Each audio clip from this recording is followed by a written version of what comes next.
ওই জিনিসটা আপনারা ক্লিয়ার করে দেন না। তুমি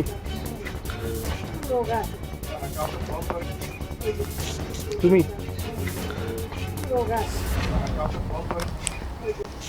তুমি একাধিকবার আবেদন ও সমীক্ষার পরেও নাম নেই সরকারি ঘরের তালিকায়। স্বামী ও ছোট শিশুকে নিয়ে ত্রিপলে মোড়া ঘরে দিন যাপন করছেন আলিপুরদুয়ার জেলার কালচিনি ব্লকের হ্যামিল্টনগঞ্জ সরজিৎ পল্লীর বাসিন্দা অর্চনা দাস।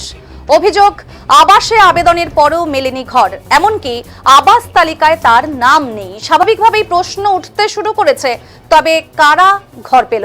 রাজ্য জুড়ে আবাস দুর্নীতি নিয়ে ভুরি ভুরি অভিযোগ সামনে আসছে। এমনই অভিযোগ উঠে এলো হ্যামিল্টনগঞ্জ এলাকা থেকে। প্লাস্টিক দিয়ে মোড়া ঘরে বসবাস করছে, সেই প্লাস্টিকও জায়গায় জায়গায় ছিঁড়ে গেছে। সামনেই বর্ষাকালে এই ঘর আর থাকবে না বলেও কিন্তু আশঙ্কা করছে পরিবারের সদস্যরা। চলুন দেখি একবার সেই ছবি, যে এই যে আবাস যোজনায় ঘর মেলেনি এবং ত্রিপল জুড়ে যে ঘরটি তৈরি হয়েছে তার জায়গায় জায়গায় ছিঁড়ে রয়েছে। ঠিক এই রকম পরিস্থিতিতেও কিন্তু আবাসের ঘর মেলেনি। তাই স্বভাবতই প্রশ্ন উঠছে, আবাসের ঘর পেল কারা?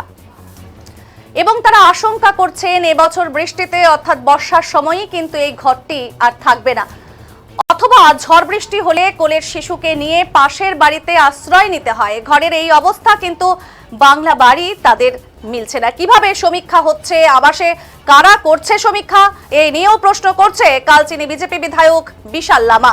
এ বিষয়ে বিধায়ক জানিয়েছেন, যারা ঘর পাওয়ার যোগ্য তাদের ঘর মিলছে না, তবে কারা পাচ্ছে ঘর, আর যারা সমীক্ষা করছে তারা কি দেখে সমীক্ষা করছে, এ নিয়েও কিন্তু বিধায়ক প্রশ্ন করেছেন।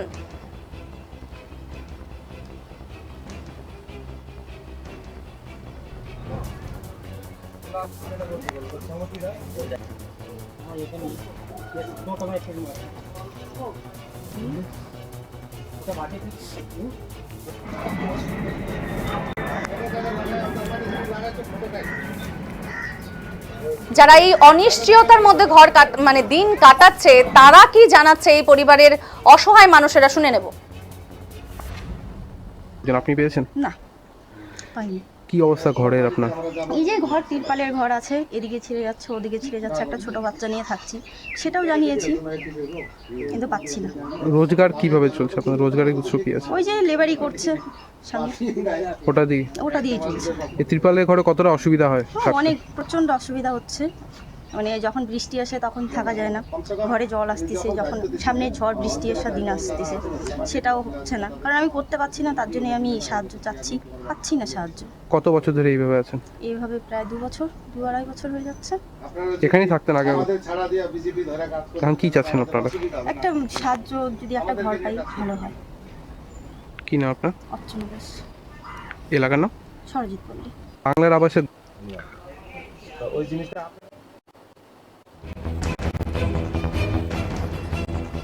এ বিষয়ে কি জানিয়েছেন বিজেপি বিধায়ক বিশাল লামা, শুনবো।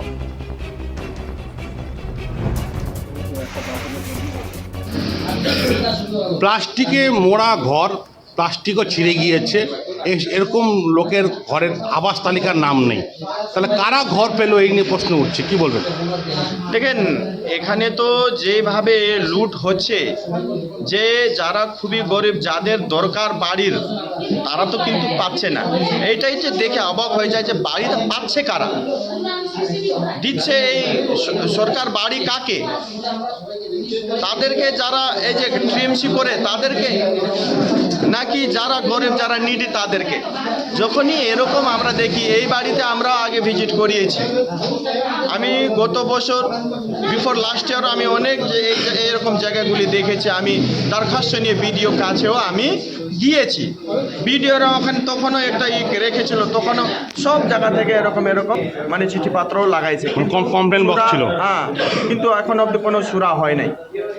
আর এবারও আপনারা দেখেছেন এই যে এই বাড়িতে মানে যারা যারা বাড়ি পেয়েছে তাদের কাছে থেকে টাকা লুট হচ্ছে, সেটাও তো আপনারা খবর করেছেন, আমি দেখেছি, আমি নিজেই ঘুরেছি। এরকম অবস্থা আছে, যারা টাকা দিচ্ছে হতে পারে তাদেরই বাড়ি হচ্ছে। এরকম যে গরিব লোক যারা ঘর নিজের বাসা কি প্লাস্টিক দিয়েও বাঁধতেছে, এটা চোখ নাই, যারা সর্বেতে যাচ্ছে তারা দিতে পারে না এরকম এদেরকে।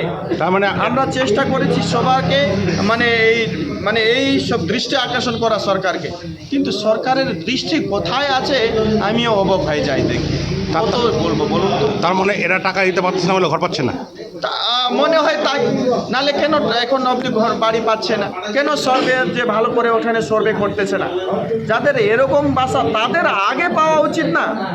হ্যাঁ, আমি বলছি না মানে যারা মানে একে দাও ওকে দাও, যারা নিডে তাদেরকে দেওয়া।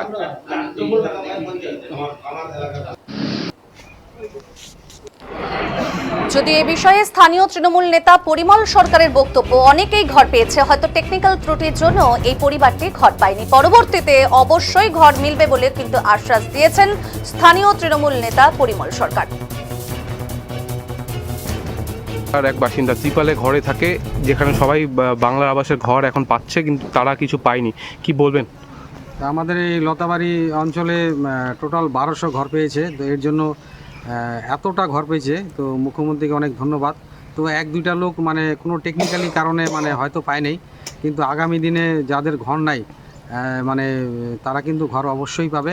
তাদের মানে নিরাশ হওয়ার ব্যাপার নেই। আরও 11 লক্ষ ঘর দিবে মুখ্যমন্ত্রী মমতা বন্দ্যোপাধ্যায়, ওর মধ্যেই এই ঘরটা সম্ভবত চলে আসবে। আর আমাদের মমতা ব্যানার্জির কথা দিয়ে কথা রাখে, মোদির মতো জুমলা না, ওরা ঘরের টাকাও দেয় না, 100 দিনের টাকাও দেয় না। আর শুনছিলাম যে এমএলএ কিছু 1.5 বছর আগে আসছিল ঘর দিয়ে বলে। এমএলএ তো খালি এখানে বসন্তর কুকুলের মতো আসে আর ঘুরে যায়, কিন্তু কাজ করে না।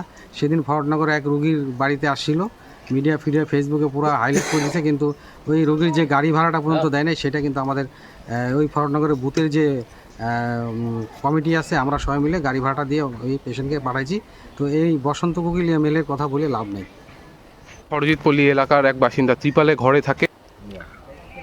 ওই জিনিসটা এ বিষয়ে কালচিনি বিডিও মিঠুন মজুমদার জানিয়েছেন, পরবর্তীতে যখন সমীক্ষা হবে নিশ্চয়ই এই পরিবার বাড়ি পাবে, জানিয়েছেন মিঠুন মজুমদার বিডিও।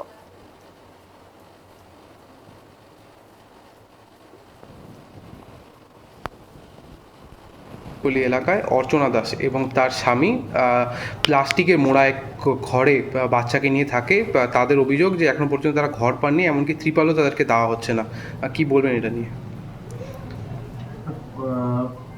প্রথমে যেটা বলি, উনি এখন ত্রিপলের বাড়িতে থাকে, মানে খুব সমস্যায় আছে, এটা খুব সহজেই অনুমেয়।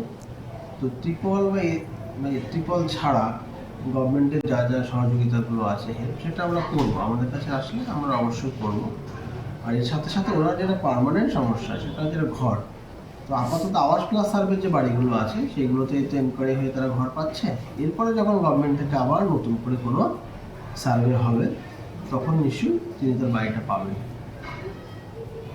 মিটনগঞ্জের সরজিৎপল্লী